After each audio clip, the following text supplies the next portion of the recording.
nectar of instruction, or in Sanskrit, Upadeshamrita. Upadesha in Sanskrit means instruction, teaching, and Amrita means nectar or ambrosia. And this was composed in the 16th century, late 16th century, by one of the followers of Sri Chaitanya, named Rupa Goswami. And Rupa Goswami is very highly regarded in our Vaishnava tradition as an acharya, teacher, an important teacher. In Western terms, we might say he was an apostle of Sri Chaitanya.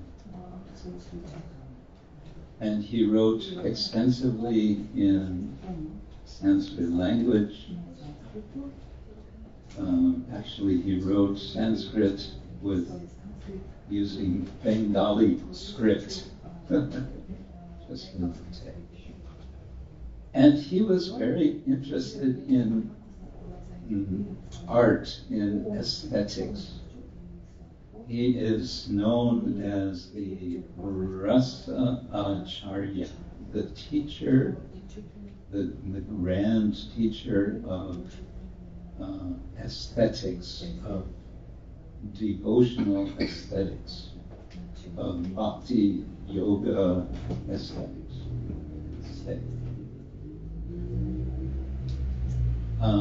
So his most famous work is called The Ocean of the Nectar of Devotion, Bhakti Rasa Amrita Sindhu. And that's a much longer work than what we're going to look at here. And the Bhakti Rasa Amrita Sindhu, or Nectar of Devotion, it's a guidebook for, you could say, for cultivating the taste, the finer taste of spiritual life. That's a very big topic, which I think we'll put aside for now. Because our topic is Bhakti Rasamrita, is the Upadeshamrita, which scholars have noted seems to be a compilation, which is to say the verses, or at least not all of the verses, 11 verses, are not originally by Rupa Goswami, but he has brought them together to teach what he wants to teach. And he's, some suspect that this might have been part of a longer book, because it's so short. It's like, why would he write such a short book? 11 verses. In any case, I like to call it the quick start manual of spiritual life. One of my friends, one of my colleagues, likes to call it 5 minutes with a genius. Because you can read the 11 verses in about 5 minutes. The quick start manual, as a quick start manual, we can say, what is it starting us on? It's starting us on a path. The word marga is quite prominent in Indian traditions. There's the yoga marga, the path of yoga. There's the jnana marga, the path of knowledge. And there's the bhakti marga, the path of devotion. There are other margas, but these are prominent. And so this quick start manual is a quick start on the path of bhakti. And so it's assuming that one has already decided, yes, I want to get onto this path, and I want to progress on this path. I want to reach a certain destination on this path. So that it's kind of a presupposition, it's assumed that one has already has some idea, yes, this bhakti path is something worthwhile, perhaps because I've already tried everything else and nothing else made me happy. So let me try this bhakti path. Okay, well, let's jump into it. Rupa Goswami. Let's back up to the first verse. We're going to speak about the second one, the first verse, which I think I mentioned elsewhere a few days ago. Krishna Bhakti is, according to the first verse, begins with a recognition of a problem that we all tend to have more or less, and that is to control our senses and our mind, which are pushing us. The Sanskrit word is vega. Vega means very strong pushing. So that first verse is giving a list of vegas for 6 types. Vacho vegam, manasa krodha vegam, jitva vegam, udarabhasta vegam. 6 kinds of pushing. The first is the drive to speak, vacho vegam.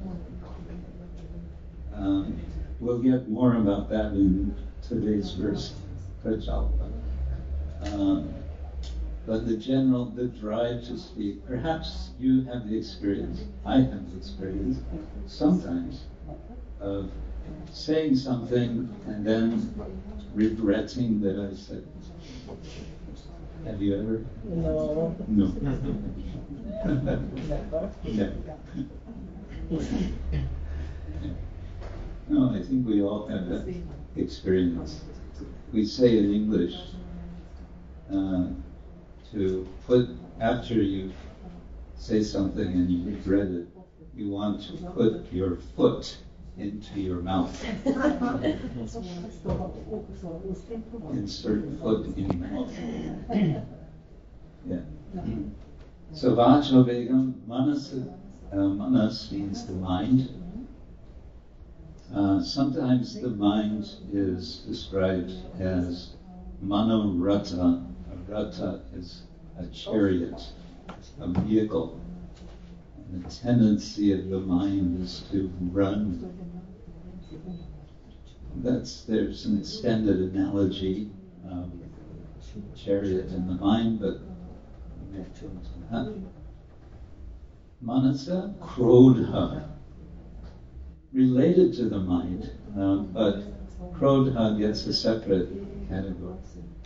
Maybe you've had experience sometimes of becoming angry because of something someone has said, or something that was not said, or something that was done or that was not done. We have expectations, and these expectations are not fulfilled. We may become angry. And this can be a very strong force. Vacha vegam manasa krodhami.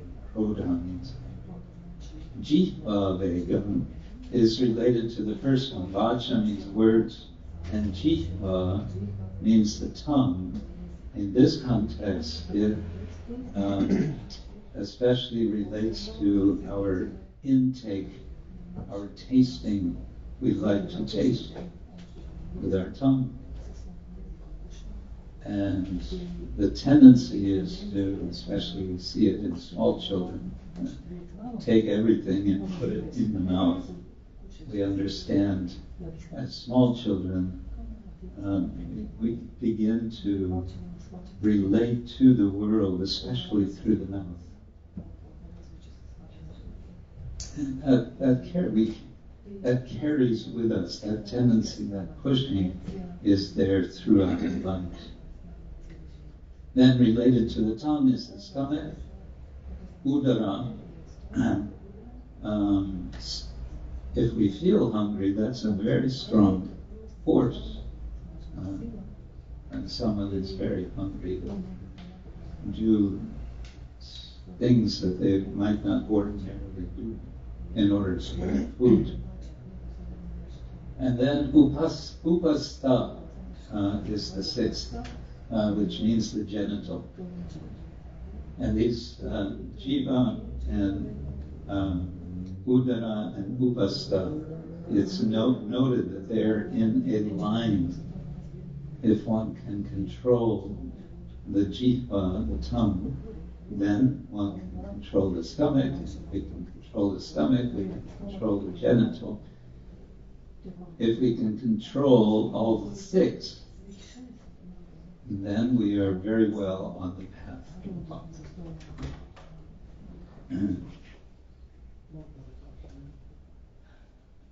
Now, someone may say, well, that's all very good, but I thought bhakti is about emotion. I thought it's about feeling.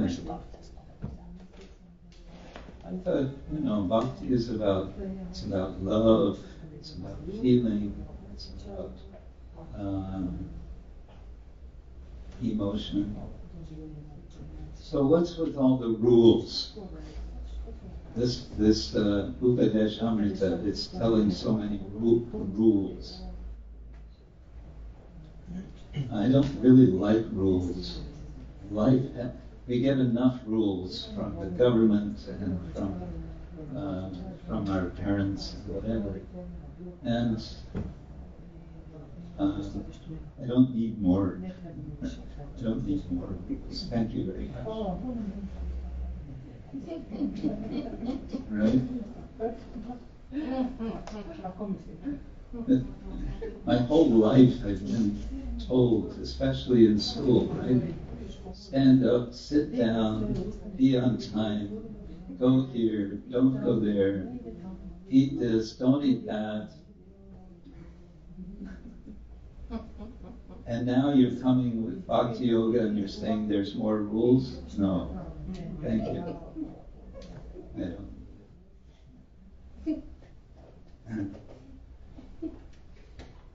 But actually, Rupa Goswami is giving very sensible rules, which are guidelines. They're not police orders. They're guidelines. And they're intended to be taken in such a way that they become natural. They become part of one's culture. How are we doing? Huh? You're okay? She's shutting me down. Shutting you down. But I didn't do anything. Okay, let's start with the next one. I will just read and then we can discuss. Atyahara prayasascha vajalpo niyamam brahma Janasangas Chaduyamcha Shadir Bhakti Vinashyati.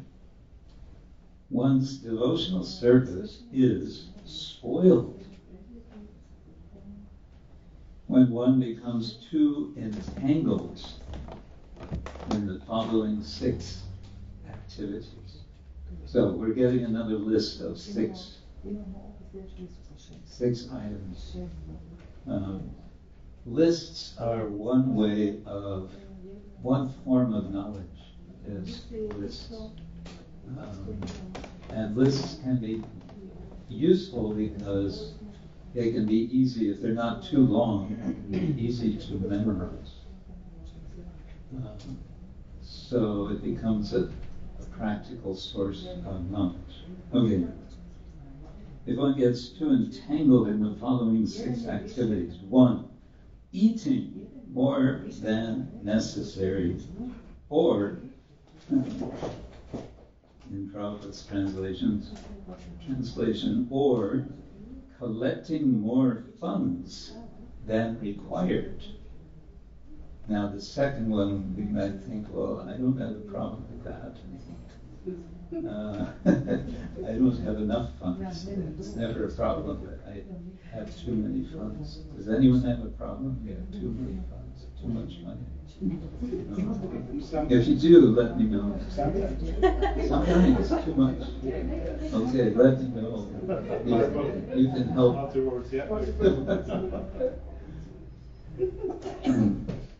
Okay, the word atyahara, ahara means eating or consuming. And ati, the prefix, means overmuch, too much, excessive. Atyahara, eating too much, collecting too much. We often hear that we live in a consumer culture, isn't it? Even the supermarkets all consume. We've all become consumers, and the entire, what they call economy, doesn't see you or me as persons so much as they see us as consumers.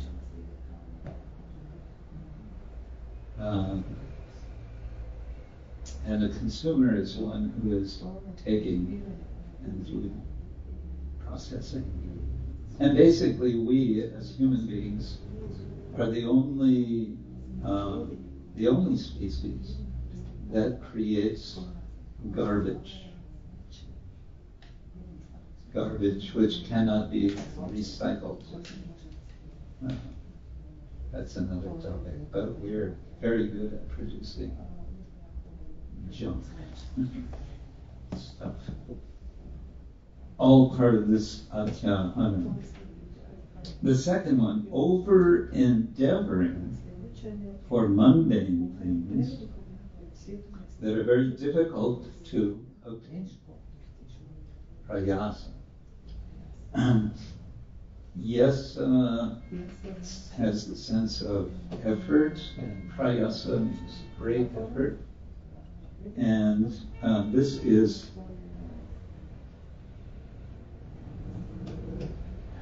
at first we might hear this and think, oh, I like this one. Don't work too hard, it seems to say. Right? Don't work too hard. Well, there's something to be said for that understanding. Why? Because if we're working very hard for things in this world, we tend to forget that whatever we gain is going to be lost. Sooner or later, whatever we accomplish, whatever we get, whatever we build, everything sooner or later will be taken away. It's been given to us, and it will be taken away. And we may forget that. And also, over endeavor, we may tend to forget that our abilities, whatever we have, in terms of intelligence, in terms of our physical energy, all of our skills, our capacities, they're given to us. We have borrowed whatever capacities we have, and they will be taken back after some time. The perspective of the bhakta, the devotee, is that everything that we take so much for granted has been given to us by the Lord. Our ability to see and hear and taste and smell and touch, so our senses, our abilities of our mind, our intelligence, everything. Our physical strength, whatever we have, it's been given for some time and it will be taken. So if we're over-endeavoring to gain something in this world, and the tendency may be that we forget, oh, actually, where is this all coming from? Okay. Atyahara prayasa prajalpa. Prajalpa. You know prajalpa. Jalpa means speaking.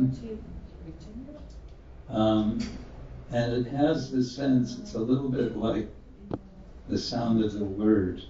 In English we say babbling, sort of just talking, whatever, without thinking.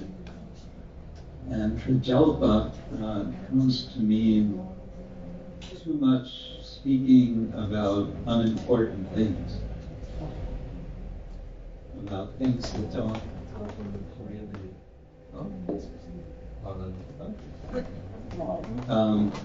things that don't really matter. One way this has been explained by the teachers is prajalpa equals what is called in Sanskrit gramya katha. Gramya means of the village, and katha means, in this context, gossip. So village gossip, how do you say in Croatian?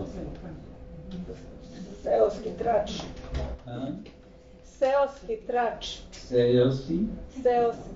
Seoski. Trač. Trač. Trač. Seoski trač.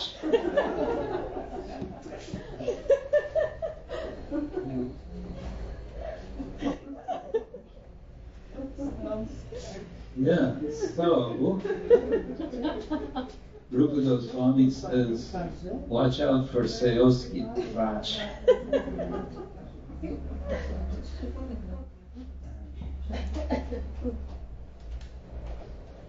Atyahara prayasascha prajalpo niyama agraha or niyama agraha.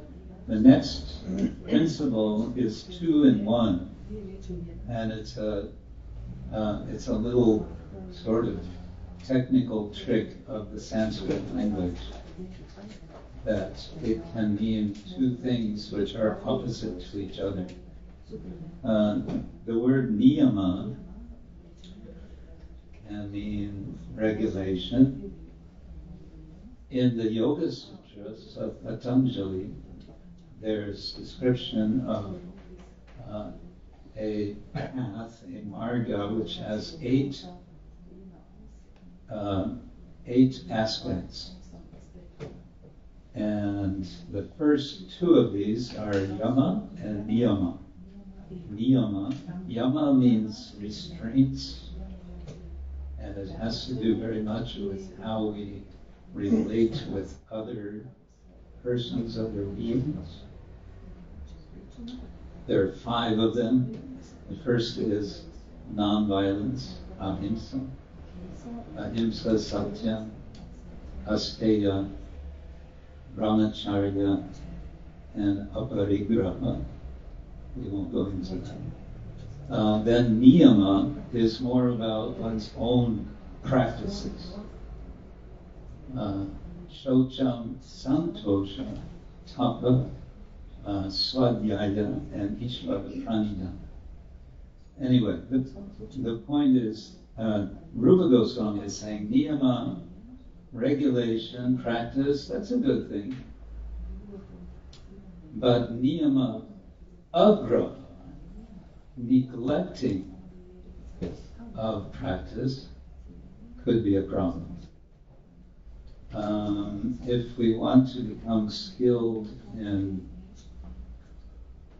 let's say, playing the piano, do we have any piano players here? Do we have any guitar players? Yes, we have guitar players. Do we have any trombone players?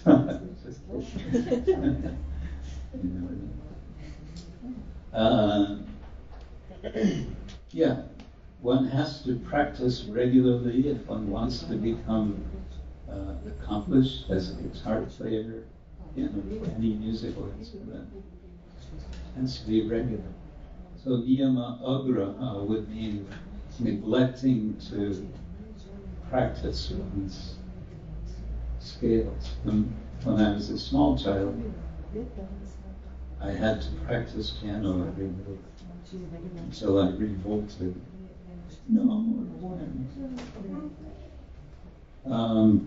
But niyama agraha, with a long a, means the opposite. Having a regulation which then I become fanatical about.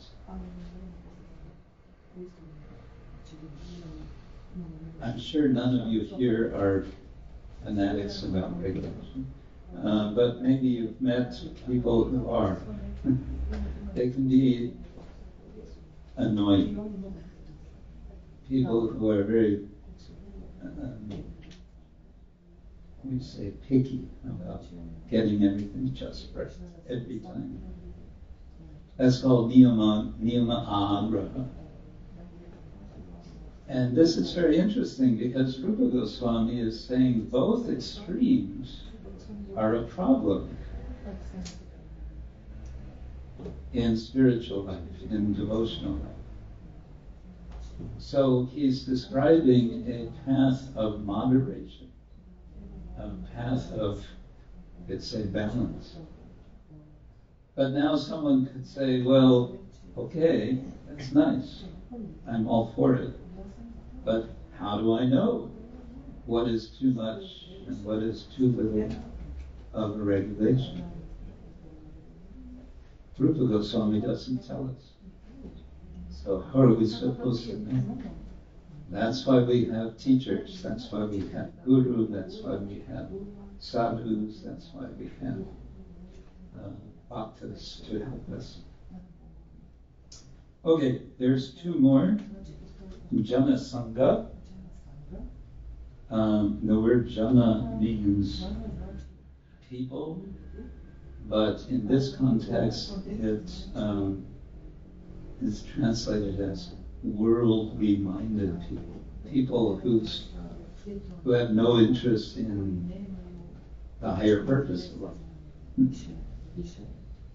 Eat, drink, and be merry, for tomorrow we may die. That's the hedonist's philosophy, which has been there since the beginning of time, and which is criticized in Indian philosophy since the beginning of time. Sangha means association, so Jana Sangha means association with worldly-minded people. In other words, Krishna consciousness, it's encouraged that we develop some discrimination about who are our friends. We all do this anyway. But we can think as we cultivate the garden of our spiritual life, and Rupa Goswami uses this analogy of the garden elsewhere. Whether we have the best, the most nourishing of friends. In my own case, when I took up the practice of bhakti yoga, it's a few years ago, basically all of my friends disappeared. They disappeared. They didn't want to have anything to do with practice of bhakti. Okay, the last is called lovyam. Now, lovyam is translated as strong longing or greed. Greed, well, it's similar, one might say, to prayasa, over endeavor. But here, I think the sense is more thinking, having a misconception, which is, I'm going to practice this bhakti yoga, I'm going to become very expert at it, and then as a result, people will admire me, I will become famous, I will become somehow especially recognized. So that kind of hope, that kind of aspiration is there. So, Rupa Goswami is saying, Shadgir Bhakti Vinashyati, which means completely destroyed. Elsewhere it's explained that the culture of bhakti is about two things. One is anukulyasya sankalpa, which means accepting what is favorable for spiritual life, and pratikulyasya arjanam, rejecting what is not favorable. So it's giving a kind of simple criteria. This word criteria. It's giving a simple, is this good for my spiritual life? Okay, I'll do it. Is this not good for my spiritual life? Okay, then I won't do it. And that way there's a simple way of making decisions. That's basically verse number 2. Atyahara prayasya prajalpam jana sangas chalavacha shadhyet bhakti vinashyati. One's devotion service is spoiled, becomes ruined, when one becomes too entangled in the following 6 items, activities: eating more than necessary or collecting more funds than required, over-endeavoring for mundane things that are very difficult to obtain, talking unnecessarily about mundane subjects, practicing the scriptural rules and regulations only for the sake of following them and not for the sake of spiritual advancement, or rejecting the rules and regulations of the scriptures and working independently or whimsically. And 5th, associating with worldly-minded persons who are not interested in Krishna consciousness. And finally, being greedy for mundane achievements. Om Tat Sat. All the words to the translator. So, any thoughts on any of this from any of you? Pretty straightforward.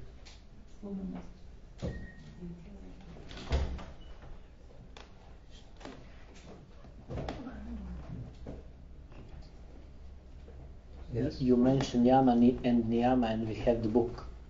Oh, you can show talking about that. We present.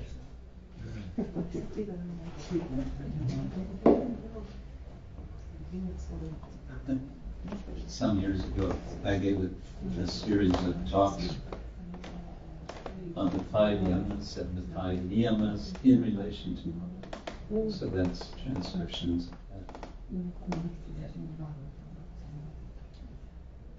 Right. Yes. You mentioned hedonistic still alive. Yes. You know about Stoic? The They Stoics. have, Yeah. yeah, it's completely opposite. Not many of them. Yeah. Yeah, there were the Stoics, there were the Cynics, and there were the, what are they called? There were a few groups in ancient Greece. And also in ancient India. All these different groups were there.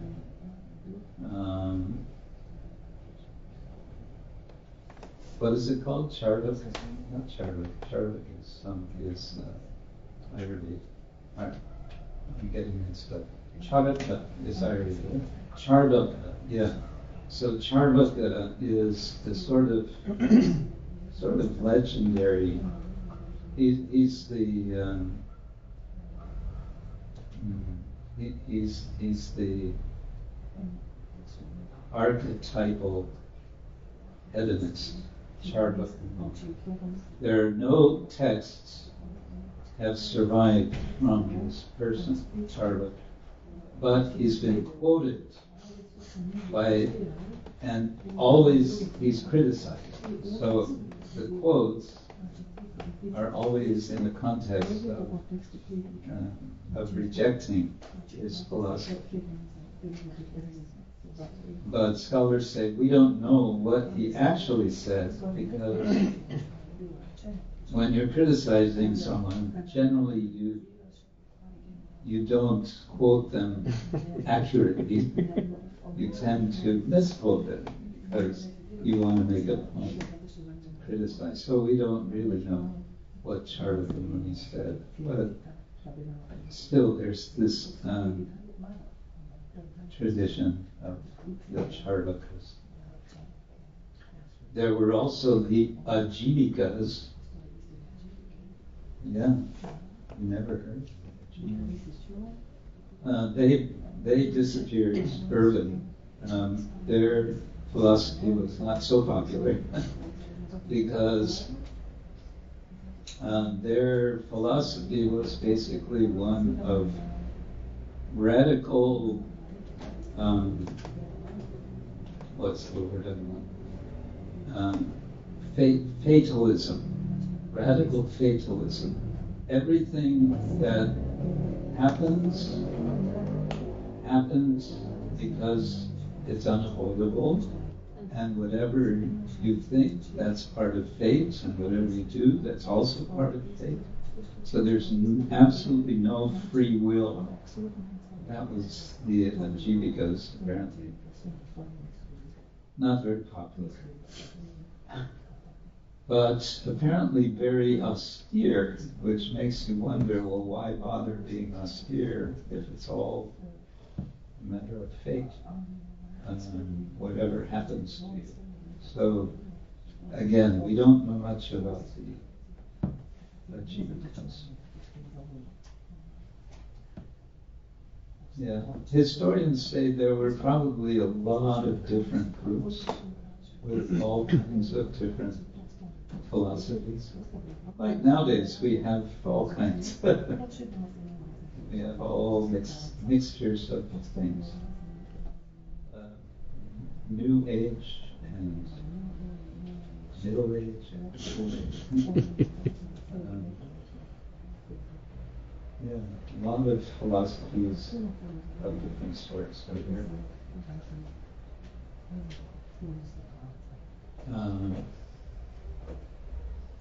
And they say that these philosophies were developed amongst people who were more or less rejecting society. There were a lot of people who were becoming dissatisfied with too much civilization, too much city life.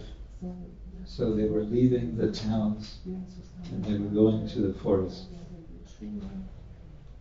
And in the forest, I guess they had a lot of time to sit around and think up new philosophies. So that's what they did. And among them, there were two that sort of prevailed among the sort of outsiders. One was the Jains, and another was the Buddhists. Jainism is still going on. Buddhism is still going on. Buddhism disappeared from India completely, almost completely, in the 12th century. And then it came back with the Dalai Lama, and it came back also with someone named E.R. Ambedkar in the 1950s. That's another story. And speaking of Jainism, the story about the Buddha, you know the story about the Buddha. He was a young prince, and his father heard a prediction that your son is either going to become a great king or he's going to become a great spiritual teacher. And his father wanted him to become a king, not to become a spiritual teacher. So he made sure that his son always stayed inside the palace so that he would be living a nice, comfortable life in the palace. But what does he do? He goes out of the palace one day, and what happens? He sees what is real life. He sees there are people who are old. There are people who are diseased. There are people who are dead. And he's shocked. He said, nobody told me about this. And so from that, he becomes resolved, I need to search for higher knowledge, to go beyond this material existence. And according to one version, he goes back to his father, and his father says, no, you can't go. And Sakyamuni, Gautama Sakyamuni, he says, well, if you can show me how to transcend, how to solve this problem, old age, disease, and death, Dad, if you can do that, then I'll stay here. And his dad said, no, I'm sorry, I can't. So he leaves. When he leaves, initially, he gets, he connects with some ascetics who apparently were following some kind of Jain tradition. The Jains were extremely austere. And he was following that for some time. He was fasting. There's a famous statue of the Buddha who's just skin and bones. And I think it said he was trying to do that system for 6 years. And then he realized, this is not getting me anywhere. And so he gives up those people. And that's when he goes and sits down by himself and starts to meditate. And the story is, one night, after so many tests, he becomes enlightened. Anyway, the point is, the Buddha is said to have followed one of these extreme traditions.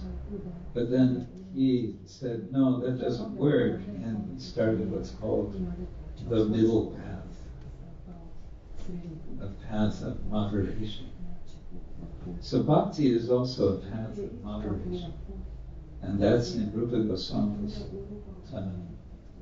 Upadeshamrita, when he says, niyama, not too much, not too little, big balance.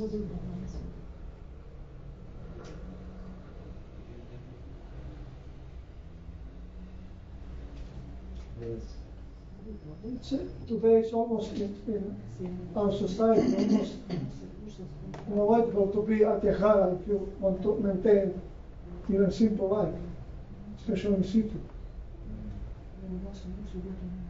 I mean, more from the morning to the evening. From morning to evening. We have to be engaging to make money to pay the rent, for example. Yeah, it's an interesting phenomenon that we spend so much of our time just for basics. Just to have a roof over our head, and just to have food. When I was young, I remember the talk was that now there's so much technology coming, so many conveniences are coming which save so much time, like dishwashers, machine. You can put your dishes in this machine, just press the button and it does it all by itself. And these were all called various conveniences. And the talk was, if it keeps going like this, then the whole of human society, we will have so much free time. And what are we going to do with this time? Instagram. Exactly.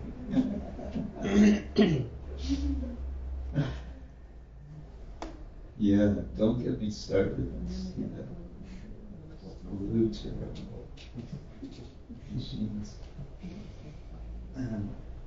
Yeah, that's a kind of atyahara, that's a kind of consuming. And actually, the social media is designed in such a way to keep your attention. And you are the product. It's been said like that. What is the product of social media? It's you. It's us. We are the product. Our attention goes to it, and in that way, the advertising, etc. It's all work. Anyway. What to do? Chant Hare Krishna. Yes. Hare Nama. Hare Nama. Hare Nama. Eva. Kalo. Na asti eva. Na asti eva. Na asti eva. 3 times. Yati. Anyata. Anyata means otherwise. Hello means in this Kali age. Na asti is not. And eva means at all.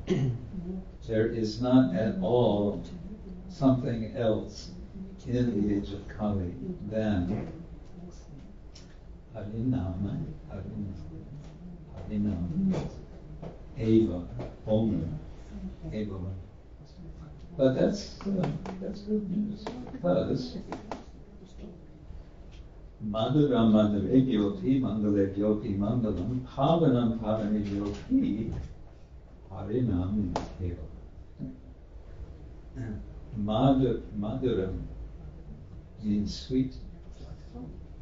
Madhurebhyo, of sweet things. And Mangala means auspicious, good, pleasant. Mangalebhya, of auspicious. Pavana means purifying. Pavanebhya, of purifiers. Harinam it's identifying. It's the sweetest of the sweet. It's the most auspicious of the most auspicious. It's the most purifying of the purifiers. Yes. So we're actually very fortunate. What do you think? You don't look convinced.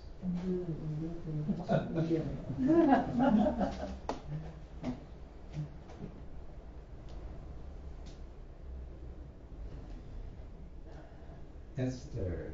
Yes, I would like to know the balance thing, which again brings me to a taste, but in this connection with sadhu sangha, in contrast with jhana sangha. Jhana sangha. How to develop this art really? How to? Develop this art, when I know it is important. Well, yeah, to translate Yes. the question. Znači, moje pitanje vezuje se, znači, kako da razvijemo, znači, umjetnost druženja sa bhaktama, kada shvaćamo koliko je to zapravo važno, iako, bazirajući se na prošloj lekciji, znači, to ima veze sa ukusom, isto sa ukusom. A opet u kontraktu sa našim druženjem s osobama koji nisu bhaktama. Kako razvijemo to umjetnost?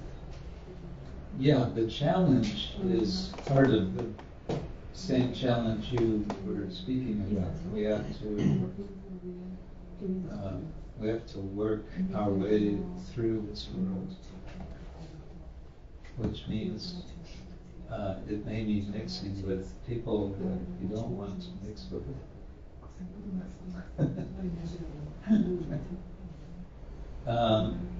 And so we have another little kind of formula that's given in the Bhagavatam. Ishvareta adineshu palisheshu vishatsu cha prema maitri kripa upeksha yakaroti sa madhyama. That we cultivate 4 different sorts of attitudes in relation to 4 different personality types. The first personality type is Ishvara, the Lord Krishna. And what we want to cultivate, of course, is love, prema.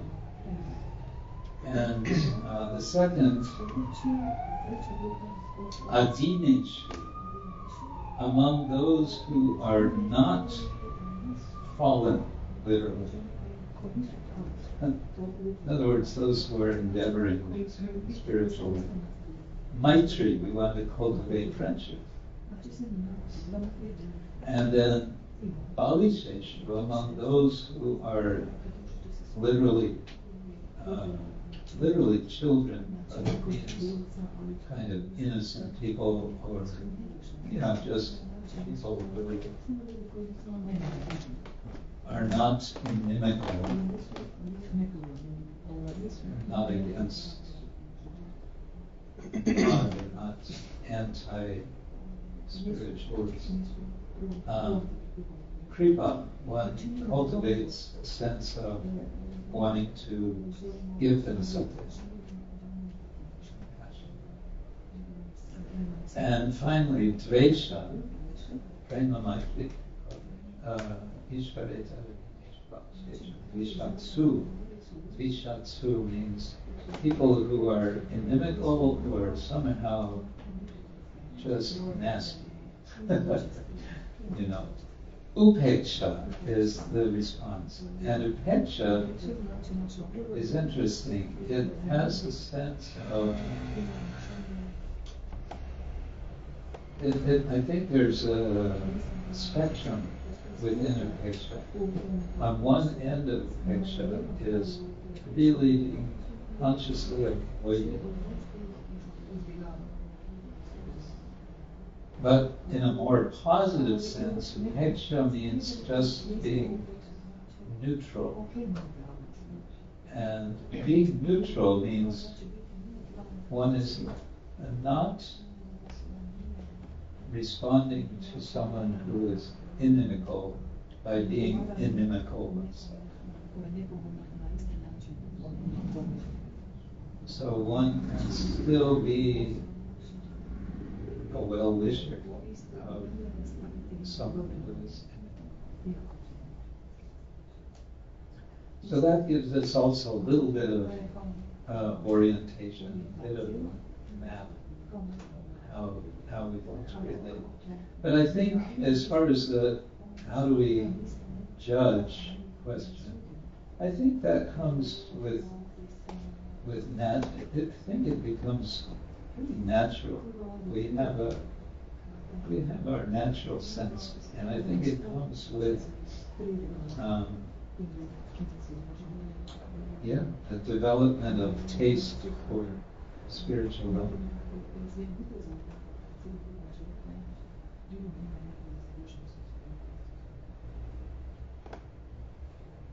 We also, I think, have to be careful, and this is, I think, related to Niyamagra, not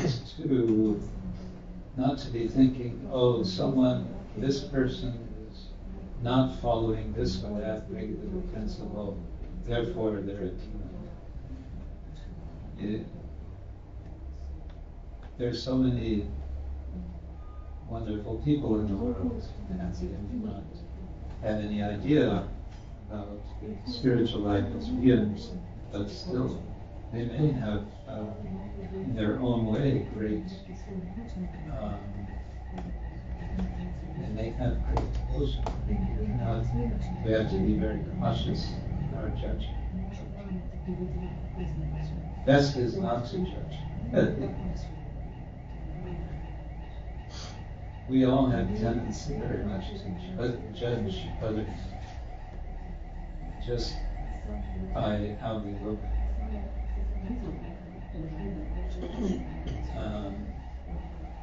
I think Swami and Kesha Maharaj, will you visit here? Kesha Maharaj? We are planning to make the team to organize his tour. Esther is one of the... Yeah.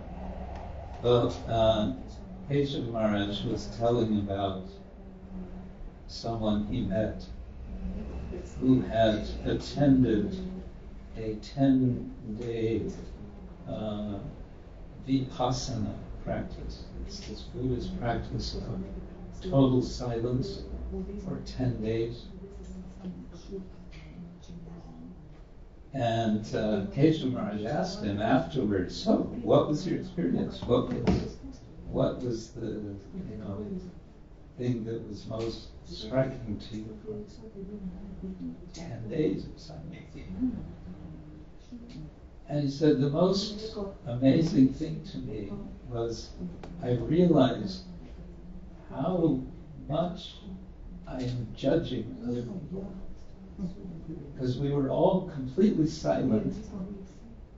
We weren't speaking. So I was only seeing the other people. But from my seeing other people, I was building up a little story about each one, thinking this one is like this and that one's like that, and putting everyone in their little compartments. And putting everyone in a little box. And no one said a word, but still, so much judgment.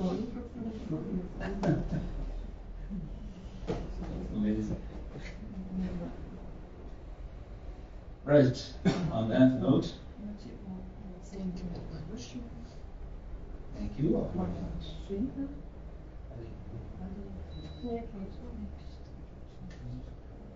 Krishna, Hare Krishna, Krishna Krishna, Hare Hare, Hare Rama, Hare Rama.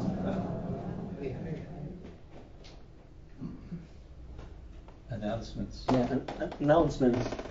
Ukoliko želite dati poklon nekome koga zanima svjesnost Krišne, ali ima problem sa prihvatanjem obožavanja božanstva, znamo da u svjesnosti Krišne ljudi vrlo često kad dođu u kontakt vide da mi imamo vrlo elaborirano, vrlo obilno obožavanje božanstva, što vrlo često može biti prepreka.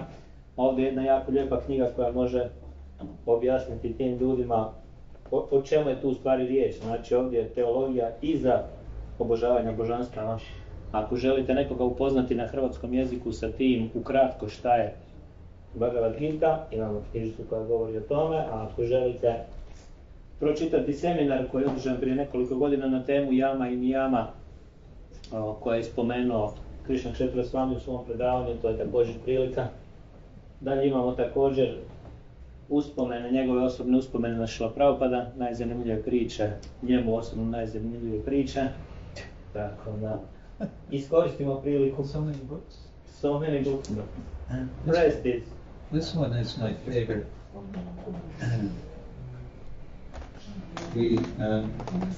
This is my favorite because I didn't write it.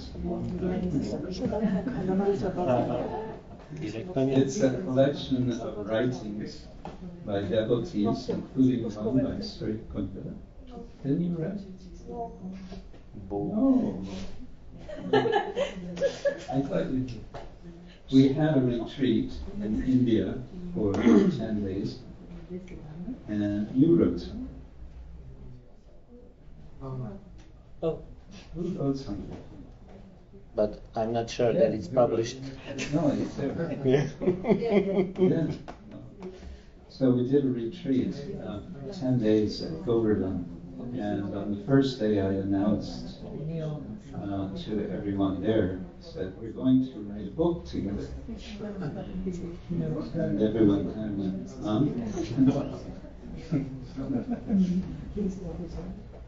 But gradually we got them used to the idea, and we had, I think, 45 contributions, reflections from their experience, and it came out very nice.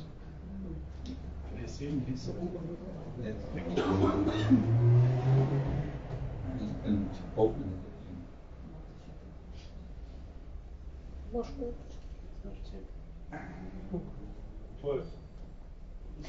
Ukoliko neko želi osobno razgovarati možda sa Swamijem, neko pitanje želi postaviti slobodno, you'll be available for a few more minutes if somebody wants to ask some personal questions.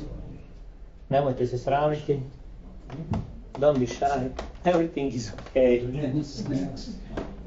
I think Not no.